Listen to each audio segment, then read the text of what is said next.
Hey Creekside sixth graders, I wanted to explain to you how Challenge 4 is going to work for our Canada and the United States mapping lab. So we've been going through Challenges 1 and 2 where we labeled the maps. Challenge 3, we looked at the different thematic maps and answered questions based on those and also worked on our writing skills. For Challenge 4, we're kind of combining a lot of these different skills together. So instead of needing to look at one map to answer the questions like we did in Challenge 3, you're going to need to look in more than one map for each of these questions. So I just want to go over these instructions really quick. All of this will be posted on Google Classroom.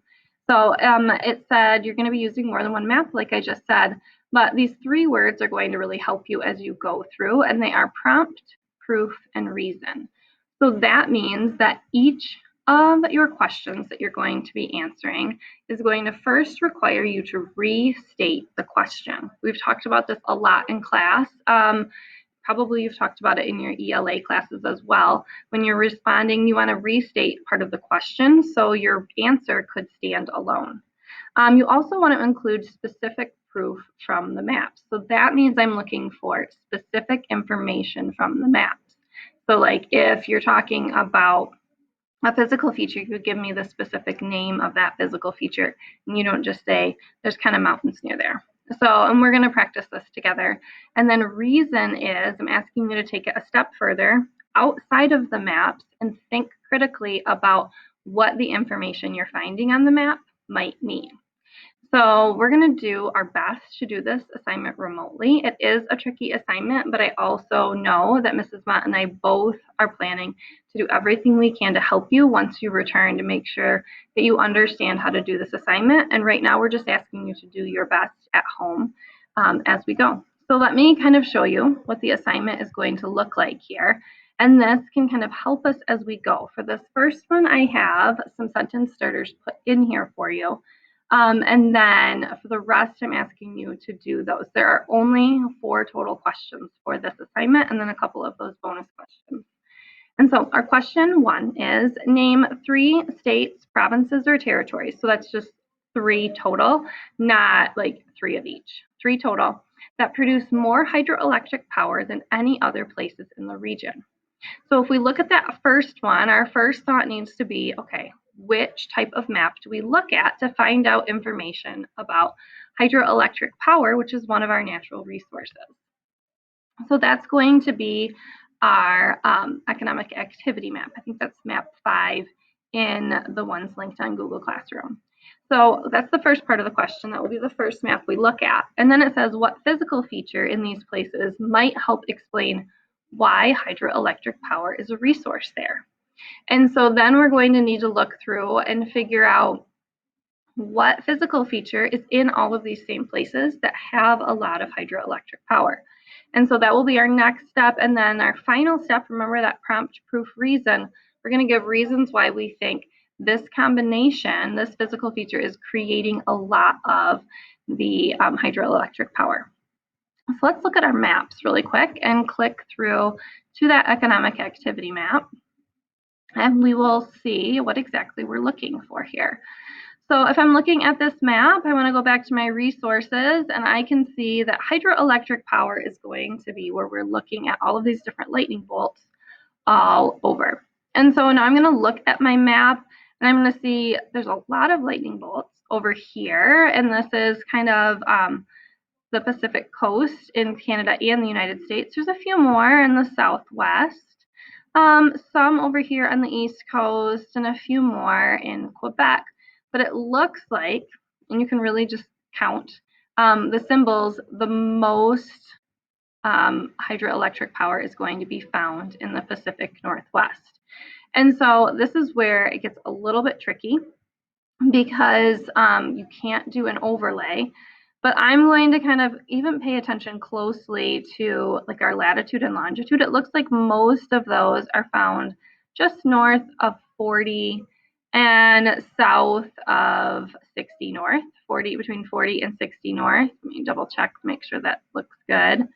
Yeah, so it looks like maybe they're like 45 north to 55 north is going to be our area, and found between 115 and 125. So this area. So if I go back down here and look in that same region, I will see that I'm looking at the US states of Washington, Oregon, and the Canadian province of British Columbia.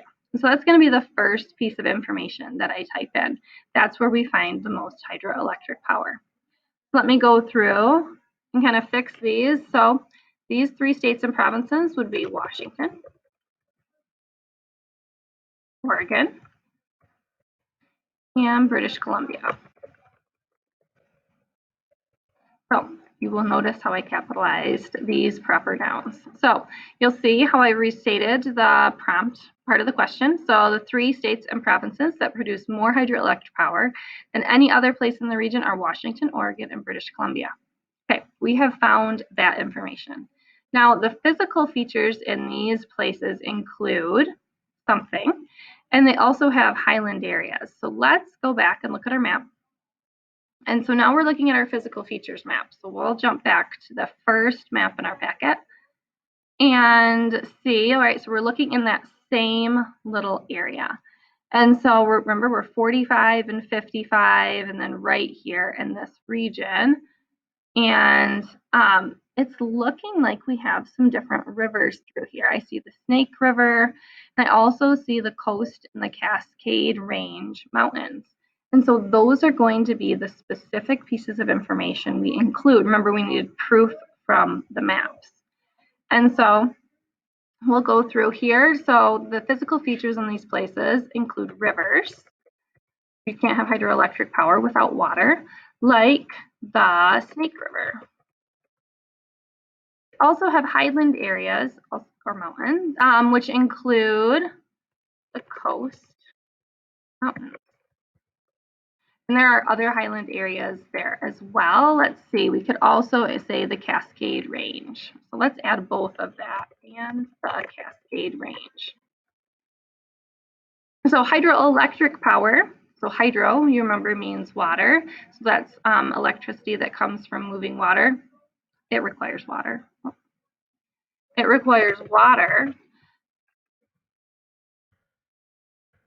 to turn the turbines and create electricity. These places have mountains and rivers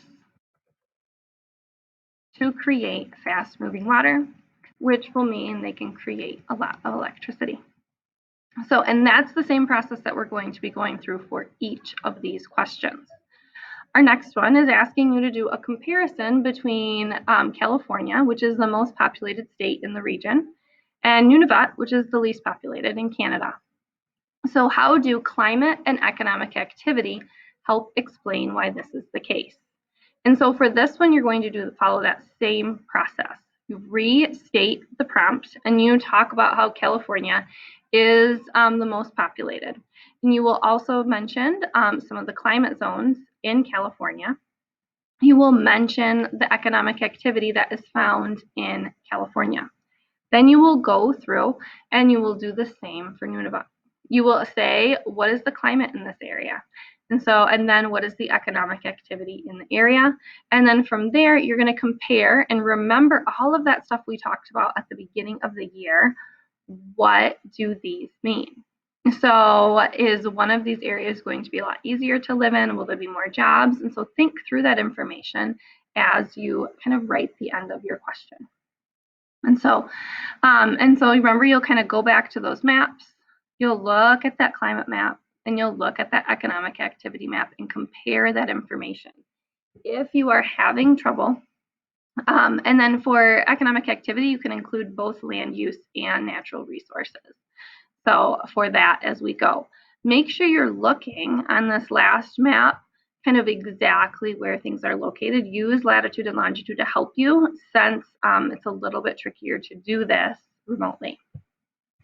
So, and then the next one is find the area in the continental United States. So remember, that's those lower 48, all of the states but Alaska and Hawaii which is not connected. So all the connected ones. That is the least populated. What physical feature might help explain why the population density is so low? And how might the vegetation zone also explain the low population density? So for this one, we are looking at 3 different maps. The first, we have to find which area has the lowest population density. So that's that population density map. For physical features, that's again that physical feature map. So in using that latitude and longitude to help you figure out where exactly that spot is. And then what is the vegetation in that area? So thinking through, okay, how would these areas possibly be difficult to live in? Thinking through what you remember from all of these different places. All right, we have one other different type of question, and these are our mystery cities that we do with our Challenge 4. And so for this one, you have to determine which city this person lives in. It says, my city is an urban area with more than 4 million people. So think through what size dot you are needing to be looking for this one. That's going to be the medium, right? And so, like many people here, I work in manufacturing. So then, okay, that's the economic activity map. What color are we looking for on that map for land use? My brother is a commercial fisherman, so looking for that blue on the map nearby. Surrounded by mountains that have many beautiful beaches, which means there will be coastal areas nearby. Our Mediterranean climate makes the weather generally mild with occasional rain. Sometimes we worry about chaparral fires in the nearby hills. So each of these are different clues. So here we're looking at population density. Here it's going to be that land use and economic activity for these ones. Here we're looking at our physical features, looking for coast and a mountain range. Here's our climate, looking for that Mediterranean, and then chaparral is going to be the vegetation. So we are combining information from each of the maps.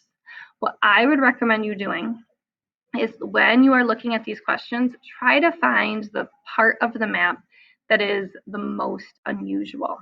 So for this one, I think I would pick either Mediterranean or chaparral to kind of hone in on that area and find, because there's going to be much smaller areas there than the others. At that point, I think I would look for cities with that medium-sized dot that are found in those locations. And then look to see, okay, do we have commercial fishing? If you have commercial fishing, you probably have beaches and a coast nearby. And then manufacturing, that red color on the economic activity map, and then look and double check that there's a mountain range. So remember we talked about reasons, and so for this you would fill in what is the name of this specific city. It's urban and it would have, well, I already told you the medium dot, knowing so there's more than 4 million people. There is what economic activity means you can work in trade and manufacturing, what's that called? And there is also going to be commercial fishing along the coast, so your brother has a job. So name the mountain range that is nearby, name what coast has beautiful beaches, and also confirm the climate and the vegetation in that area. And that's what we're doing for those mystery cities, and that can be something that we talk about this one in particular when you come back to see if you can figure out which particular city this is located in. There's a couple of extra practice questions which we'll give some extra points on those if you complete those, and they can be some really good extra practice as we go through, just kind of asking about the largest population in a Canadian city and using climate and economic activity to help explain that. And then we have another type of mystery city, taking our climate, vegetation, the salt water, and the large river to figure out which particular city the farmer lives in. So hopefully this is not too overwhelming for you. Hopefully you can do your best on this. And again, Mrs. Mott and I are going to do our very best to help you get caught up once you return to school. Have a great day, guys.